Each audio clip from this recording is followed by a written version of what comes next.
Now on more local news, Sri Lanka Private Bus Owners Association says that it will increase bus fares by 10% starting 1st of September. Now, however, the National Transport Commission has said that if the bus owners do decide to increase the bus fares, they will take steps to annul their bus permits.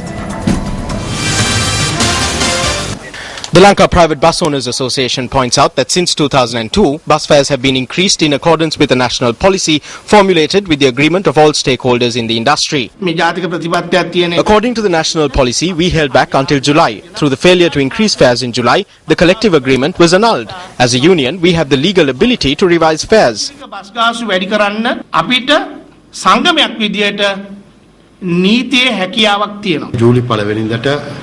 On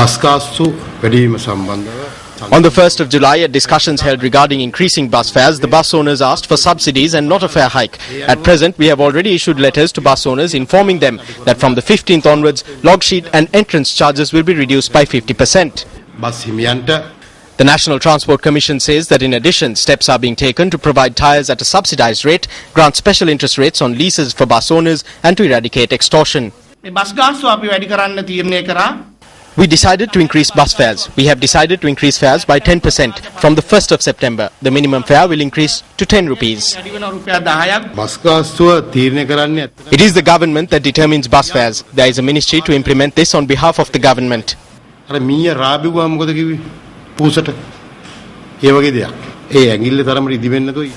they try to swell themselves up, what happens is that not only will they fall, but they will also cause trouble for other people. This is what must be prevented. It does not say anywhere that it is the National Transport Commission that has the right to revise bus fares. We openly challenge them to show it to the country if there is such a regulation. If they have a legal ability to do so, then they can take legal action against us. There is no problem whatsoever. Legal officials have been given clear instructions. The legal officers should know to give us the information as speedily as possible. It will not do for them to submit it to us on the 1st of September. What will happen if they fail to do so is that the bus owner, the people and all of us will be affected by it. Well, the 8th death anniversary of former External Affairs Minister, the late Lakshman Kadirgamar, was marked in Colombo today. President Mahinda Rajapaksa was also in attendance at the event held today.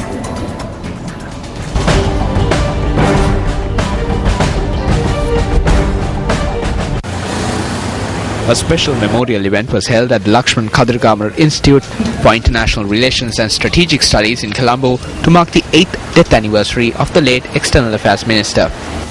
At the occasion, a statue of late Lakshman Kadirgamar was unveiled by President Mahinda Rajapaksa. A distinguished gathering including ministers and diplomats were present at the occasion. Minister of External Affairs Professor G.L. Pires, who addressed the gathering, spoke on the late minister as well as his efforts to bring about a solution to the war that was prevalent in the country. He was very firmly committed to a unitary state, a state within which all communities would be able to live in harmony and in unison. He saw absolutely no contradiction between the pride and the self-esteem of the Tamil people on the one hand and the cohesiveness of the Sri Lankan nation on the other.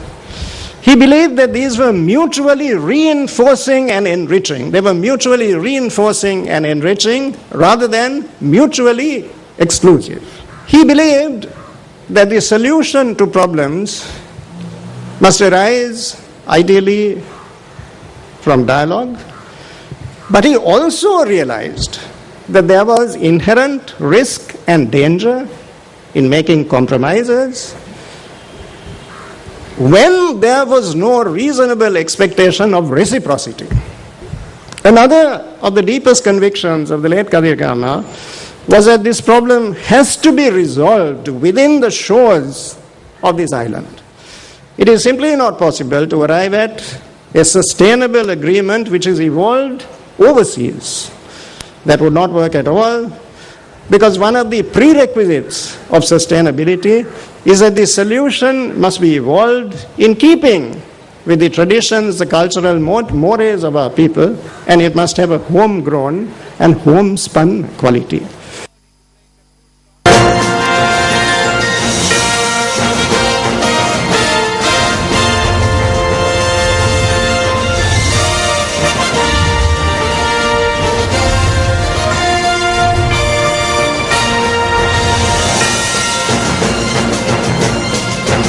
Well, as the Provincial Council polls for the Northern, Northwestern and Central Provincial Councils draw closer, political representatives as well as candidates contesting for the elections have begun to discuss various topics.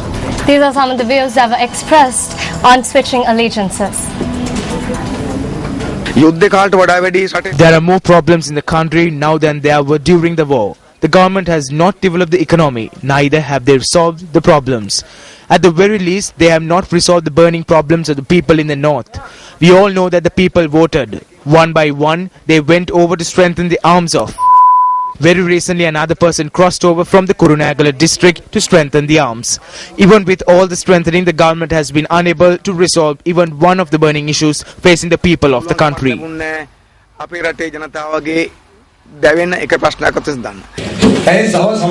Some people ask whether the cost of living has reduced with Dayasiri Jayasekara crossing over. They asked whether the electricity tariffs were reduced when Dayasiri Jayasekara crossed over.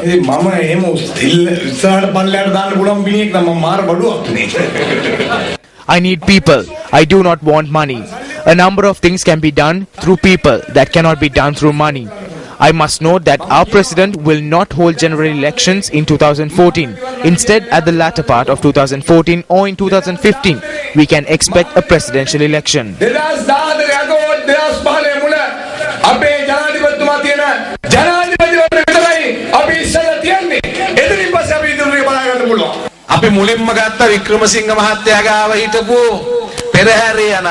First we took the elephants that were in the Perera who were with Vikramasinghe.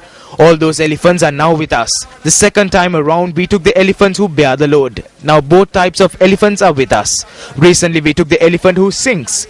All that Vikramasinghe has left now are the wild elephants. Wild elephants are no good. These are the elephants that are left. Can they win an election with elephants like this?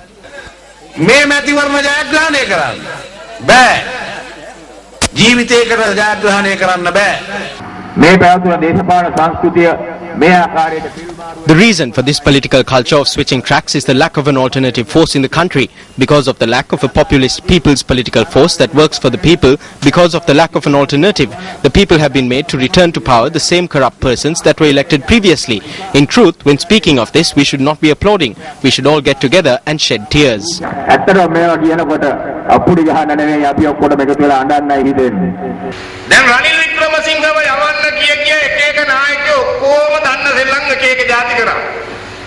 Various leaders are playing games now, asking that Ranil Wickremesinghe leave. In the end, the people who tried to send Ranil off are now out of the UNP. Only a few of those who tried to send him off are still in the UNP. In the first round itself, they tried to send off some persons, but they crossed over before they were sent off. People like Sarat Amnugama and Rohita Bogollagama. Afterwards, people like Mahinda Samarasinghe crossed over. About 30 people came together with Karujaya Surya. Now, Dayasiri has come. The opposition says that Dayasiri was bought. They said that he was paid 250 million. There are people in the UNP who are willing to pay 250 million to cross over. We have refused them and stopped them amid much difficulty.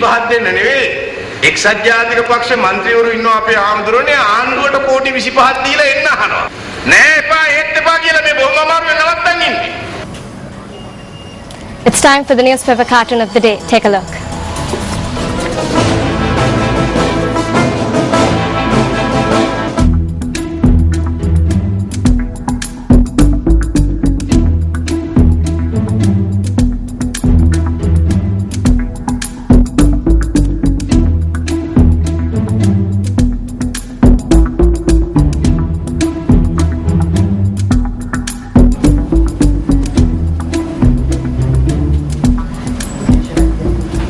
Now, incursions by wild elephants is one of the major concerns for people in rural villages as well as wildlife officers who are concerned with protecting these villages.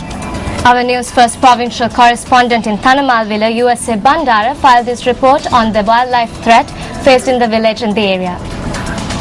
I planted an acre of coconut saplings. It was gone in 3 days. They come here because they have no food to eat. They do not come here to live with us, do they? They say they can only give us 2 elephant crackers. We are not asking for these to light them for fun. Only we know about the battle we are going through.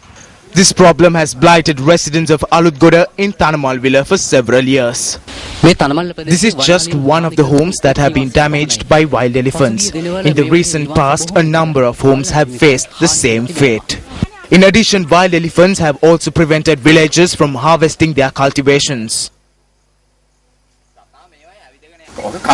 They break through the fence and come here. I have abandoned a 1.5-acre banana plantation. My mother's home was destroyed. The kitchen was flattened. My brother's home was also damaged. They have damaged all the homes in the vicinity. We wish to tell the ministers that we voted for him amid much difficulty. We did not expect that such a situation would arise. A wildlife officer was killed recently after he was attacked by a wild elephant. The wildlife officer was killed while attempting to chase away an elephant that encroached on the settlement. The new recruits are assigned to handle the elephants. This is not what should happen. They must be attached with officials who have experience so that they can be trained. The elephants that encroach on this village originate from the Yala National Reserve. About 1,000 agrarian families in the Thanamalvira area are faced with this threat. They kill all the animals in the reserve. The elephants come here out of fear for the gunfire in the reserve. All the wrongdoings that are taking place within the reserve must come to an end. The department needs to have a plan. The lack of a plan will cause further loss of life. There will be a loss of life and further damages to crops. They need to talk to the people in the village. Plans that are made in air-conditioned rooms are pointless. News First. From Thanamalvira, we shift our attention to the Trincomalee district, where at least 50 houses sustained damages when a gale force wind blew through 3 divisional secretariat areas this morning. Assistant Director of the Trincomalee District Disaster Management Centre Viraj Disanayaka notes that strong winds had caused serious destruction to divisional secretariat areas of Gomaran Kadwala, Kadwat Satara and Seruila. It was around 4 o'clock in the morning. There was a sudden wind and I went to the room with my daughter to close the window. While I was closing the window, suddenly the roof fell off. I couldn't imagine what could have happened at that time. The Department of Meteorology, meanwhile, predicts that heavy showers can be expected in the northern, north-central, southern, Uva and central provinces in the coming days. Director General of Meteorology S.H. Kariwasam says that intermittent thunder showers and strong winds could be experienced during the evening hours of the day.